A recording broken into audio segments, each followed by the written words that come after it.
Hello everybody, this is ManuS and welcome to the second part of the Eternal set review for the Fall of Argenport today with the time cards.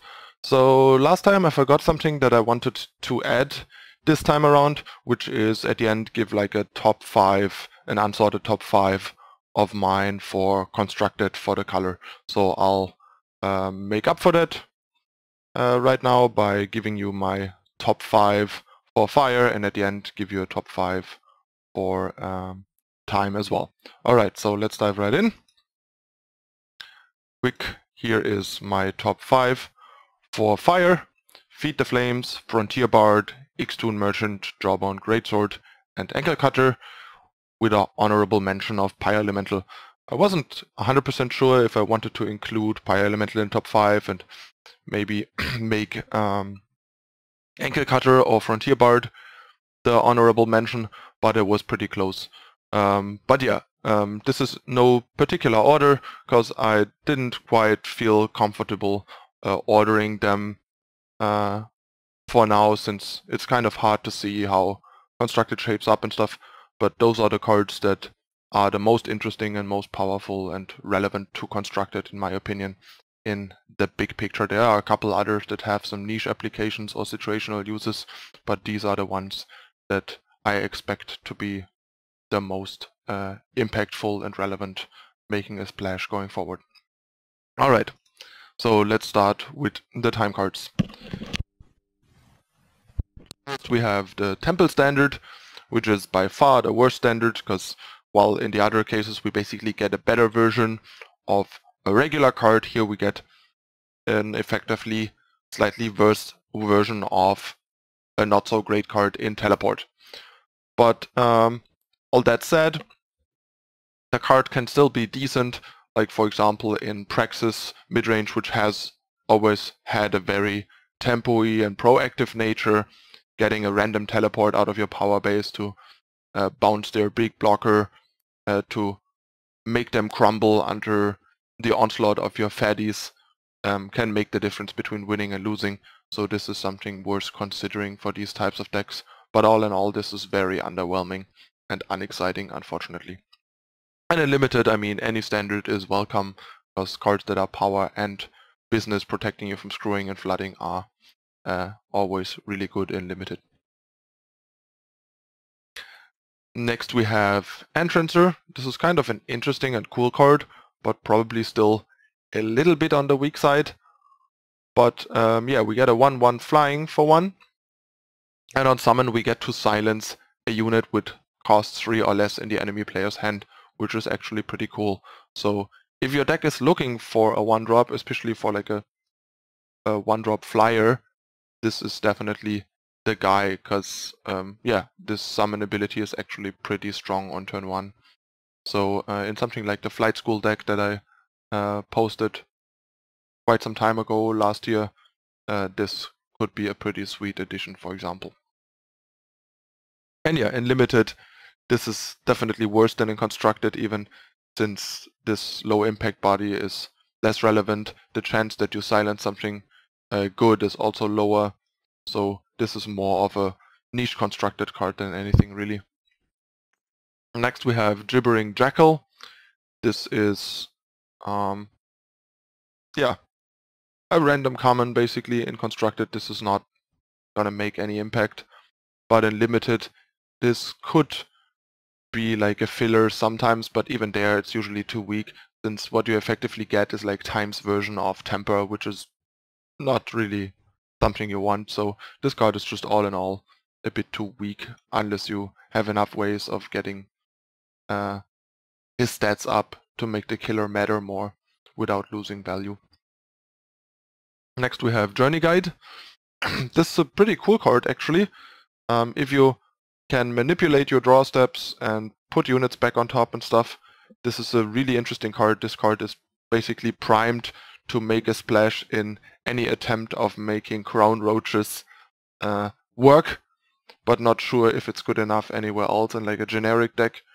You basically have to have a turn 1, and even then it doesn't help you ramp the cards in your hand, which are the ones you want to ramp the most, because those are the cards you can rely on. It only ramps the random cards that you draw afterwards, which is not that great.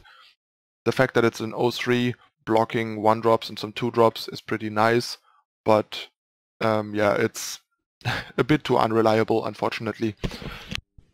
Limited, it's even less impactful. But yeah, in Constructed, has the potential to be kind of built around and abused, and then it's nice. Otherwise, it's just too low impact. Next we have Meditation. This card is really bad in my opinion. It's a fast spell, so that makes it a bit more interesting, since you can sort of like save a unit. So if one of your units is about to die, you can give it +2/+2 and put it on top of your deck.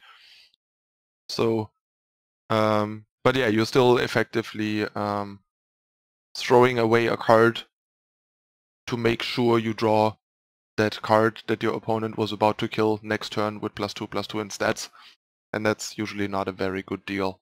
So this card is just kind of bad. It's card disadvantage, and yeah. So even if you if you trade with an opposing removal spell, you'll still lose your unit since it goes on top of your deck, not in your hand, like with regular yeah, bound spells like Safe Return. Like a bad Safe Return, basically. Next we have Passlighter. 1/1 deadly for 1, which is decent. With Tribute it becomes a 3/3, so that's nice, but not sure how likely you are to control set up Tribute for a card like this, especially if you play it on turn 1, you can't. And then on Infiltrate, you reduce the cost of each Radiant in your hand by 1, which is neat, but how many Radiants you really gonna have in your hand? Also, how likely is it that your 1/1 lives and connects even with the deadly? More likely to just trade or die to a Varus favor and stuff. So yeah, this card's pretty underwhelming. I don't think there is enough good Radiants and Wisps to make a good Radiant Wisp deck, most likely. And that's the only deck that would even care about what this card does. And Unlimited is pretty solid. A 1/1 deadly for 1 is pretty solid. The Infiltrate doesn't really matter much, and the Tribute makes it great, so it's a pretty good limited card. Next we have Randori. This is kind of an interesting and weird card. It's a fast spell for 1, and you get to swap the blocks of 2 enemy units. So basically, if the opponent blocks with 2 units, you can swap them. I'm not 100% sure how it works. For example, if they have 2 units and one is blocking and the other isn't, if you can swap that too. So basically make the unit that isn't blocking block and the unit that is blocking not block. If that works, that definitely makes the card better. But the problem is your opponent needs to have 2 units in the first place for this to even do anything. And even then, it seems like a very situational bad removal type card. So not a big fan. In Constructed, this is not worthwhile. In Limited, this seems like a decent card to put in your deck. Nothing great, but it's a neat trick, I would say. Next we have the Mimi Sandstorm Scarf. It is real, there it is. But yeah, not really playable. Might be borderline playable in your market, but even there I think the 5 slots are too precious probably to put a Sandstorm Scarf in there. So yeah, not really a card in Constructed or Limited, just a living meme. Next we have Staff of Speed, which ironically casts slow on Spellcraft. So it's +1/+1 in Endurance, which is decent for 1, and then on Spellcraft 3 you get to play slow. The problem is, by turn 4, or with Acceleration maybe by turn 3, playing slow is a little late and also pretty costly for 4 power, even if you get +1/+1 in Endurance. So while this card is kind of cool, it's also a bit expensive and too slow. I wish the card would cost 3 with the Spellcraft, because then it would be pretty cool and interesting, and still not that great, since slow is only a 1/1 if the opponent has a really expensive card that they can't play anymore after you slowed it, and the +1/+1 Endurance is also not really worth a card, so giving it to us for 3 would have been very reasonable and would have made it an interesting Constructed card. The way it is right now, I think it's just falling short. In Limited though, the card is better, I guess, since the weapon impact is a bit higher and the the fact that it costs 4 matters a little less, so I wouldn't be sad to have it in my limited deck for now. I think I haven't played with it in limited to say for sure though. Next we have Time Flies. Pretty cool naming pun here. Props to Direwolf for that. But yeah, no props for that card. I think the card is just really bad. It's a clock roach, so that's neat. But yeah, I don't see this being playable even in like a Crown Roaches deck or anything, simply because the ramping the opponent for 2 is way too risky, and it's unlikely that you do anything powerful enough to make up for the fact that you do this. Sure, you could do stuff like play this on turn 1, turn 2 play Crown, or play the 4-drop 2/4 flyer that gives that basically has the same effect as Crown. But yeah, in the end you just end up with an 0/2 flyer and your opponent drops their Sandstorm Titan on turn 2 and you're looking pretty stupid. So yeah, not really a card, and in limited even less. Next we have Training Ground. This is neat, but kind of bad, especially in constructed, but in limited this is pretty decent. First of all, for 1 power you get 2 Scout, and then you get a 2/2 Endurance for 2. So basically turn 1 you get 2 Scout for free, and turn 2 you get a decent 2-drop as a 2/2 with Endurance if you have it in your opening hand.